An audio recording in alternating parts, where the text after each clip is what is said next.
Hi everyone! Fall is here and it's spooky time!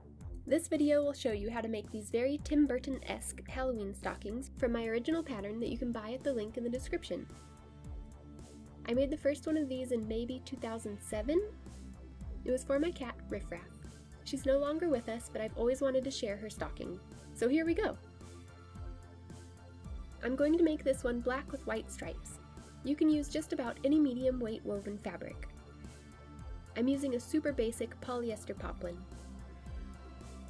I have my main black fabric folded in half so I can cut two of the main part of the stocking at once. Now take some transfer paper and a tracing wheel and trace just this tight area of the toe on the wrong side of your fabric. This is where it will be sewn. The rest of the stocking has a 1/2 inch seam allowance.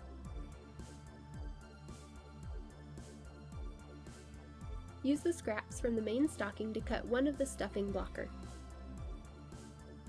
For the top section, use a fur with a very short pile. I'm marking on the back what direction the fur runs in. Cut two of the upper part of the stocking. I'm using this fun spiderweb printed fabric for the lining. A lightweight satin would also be nice. Cut two of the lining. I'm going to use felt for the nameplate, but first I want to stabilize it a bit. This is weft interfacing. You can use just about any fusible interfacing you have just to stiffen it up. If you have a Cricut, you can use that to cut. I'm just going to use this little rotary blade. You only need to cut one nameplate. Also, if you have a longer name, you can cut the pattern on the extension marks and add the same amount up to a 1/2 inch to each side to keep it symmetrical. Now to the contrast stripes. Cut two of each pattern piece A through H. These are just applique pieces, so you don't have to be super exact in your cutting.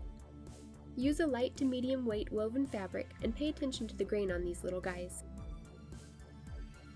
My stripe fabric looks the same on the right and the wrong side, so I'm using a heat erase pen to mark on the top of the top layer and the back of the bottom layer to indicate the correct side of the fabric. This will keep them in mirrored pairs. Pin and sew all of the stripes with a 1/4 inch seam allowance to make them into little tubes.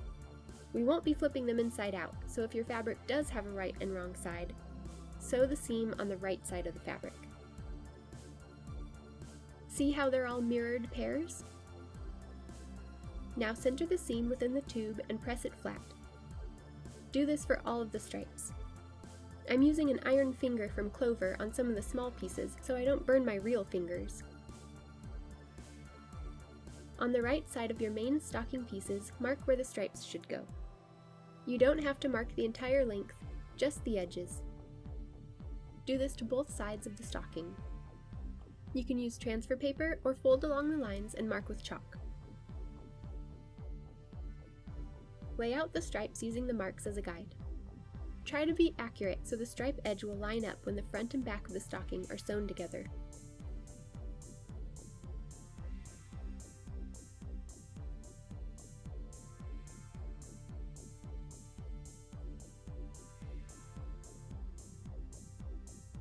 Pin the stripes to the stocking and top stitch along the edges. If you have an edge stitching foot, that will help keep them consistent.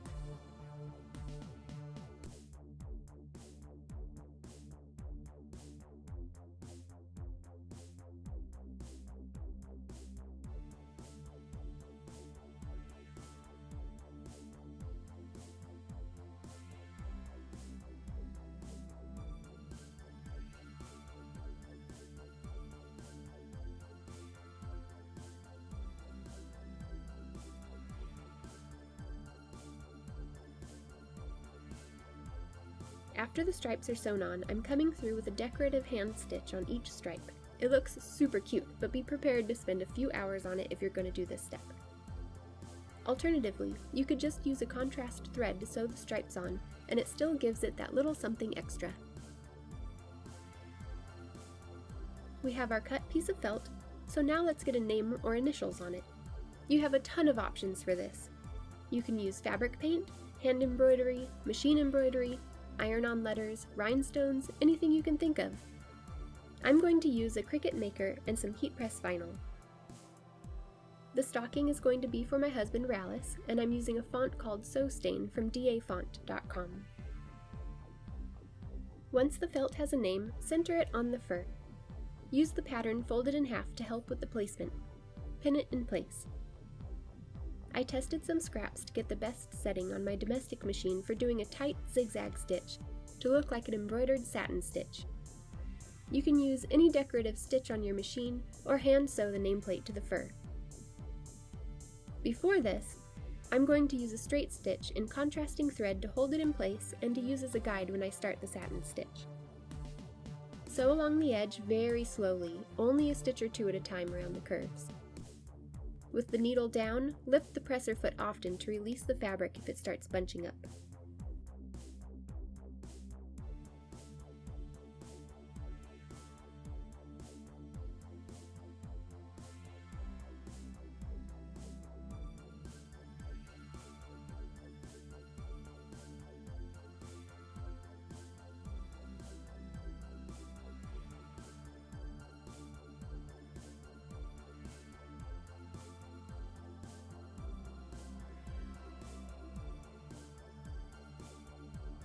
Do the same thing with your machine set up for the zigzag, sewing slowly and releasing the fabric often.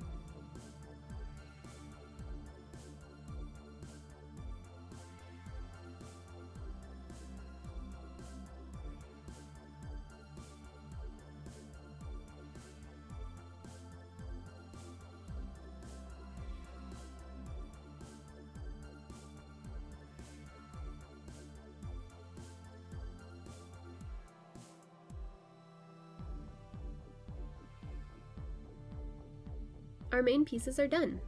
Now pin the fur to the stocking with the name on this side and sew at a 1/2 inch.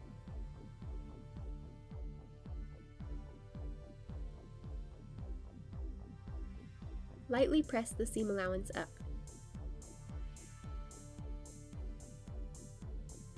Pin the two sides of the stocking together, matching the stripes as precisely as you can. Remember when we marked the curve on the toe when we first cut out the stocking pieces? Make sure that's still visible. Retrace it if you need to.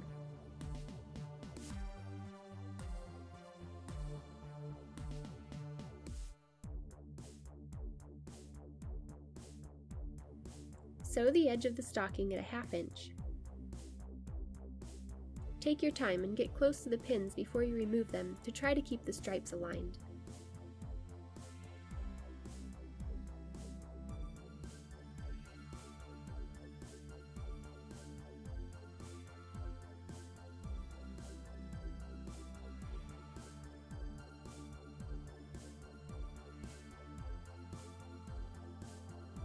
Go slowly around the curve for the toe so it's smooth.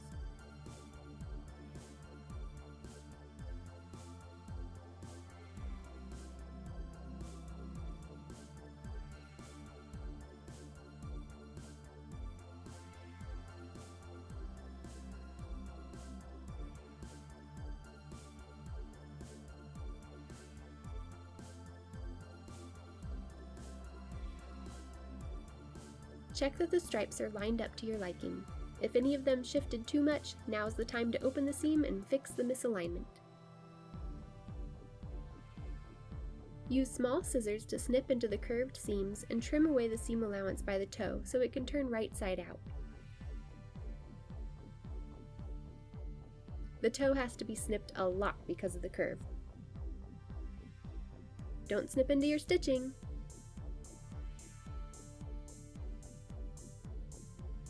You can use fray check around the toe area, especially around the hand stitching.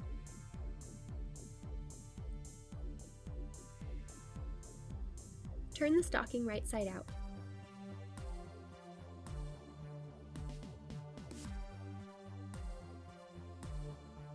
Start stuffing the toe with small puffs of polyfill, using a bodkin or a chopstick to compact it as you go.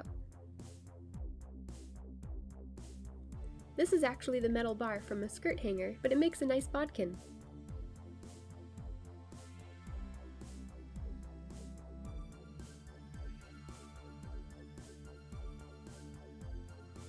Use larger chunks of polyfill as you get into larger areas of the stocking.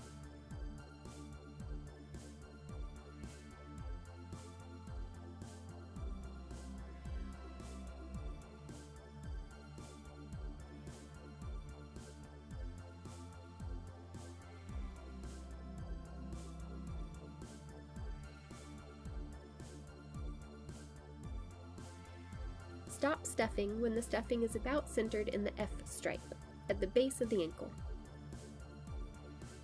Roll the upper part of the stocking down.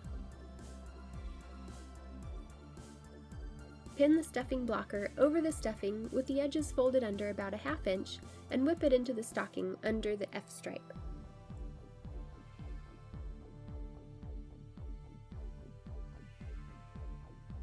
Try to catch only the main stocking fabric so you don't see the stitching on the outside. This doesn't have to be precise. Honestly, I hate this part, so I'm trying to get it over with quickly. There. Now flip the top of the stocking back up and the stuffing is secure forever. This brings us to the finishing touches. We need something to hang the stocking from, so you can use ribbon, a scrap of fabric, or some other trim like this twill tape, cut to 4 inches. Fold it in half and stitch it to the back edge of the fur so the loop is facing down like this.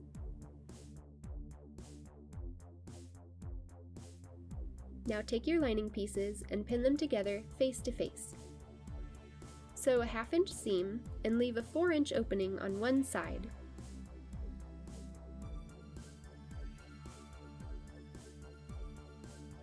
See, the top is open, and there's this big opening in the side too. Press the seams open at the top. This next part is a little weird. Reach through the top opening of the lining and through the other opening in the side. Grab the top of the stocking and pull it through the side opening of the lining. Now you can pin the tops together face to face, matching up the seams. The foot should be hanging out of the lining like this. Sew along the top edge at a 1/2 inch. Flip the lining over the top of the stocking to turn it right side out. Using the opening in the side of the lining, sew the seam allowance along the top of the lining.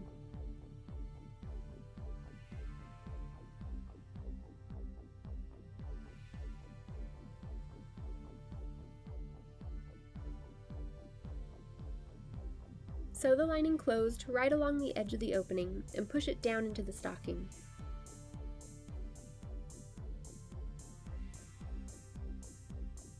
Now fold the upper part of the stocking down so you can tack the lining to the stuffing blocker.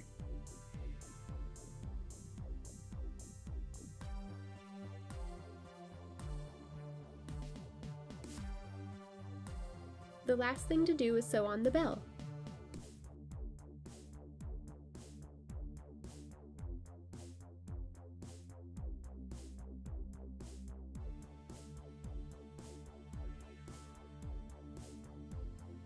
Now you're ready to celebrate Halloween, or winter Halloween, or Christmas, or whatever you're into.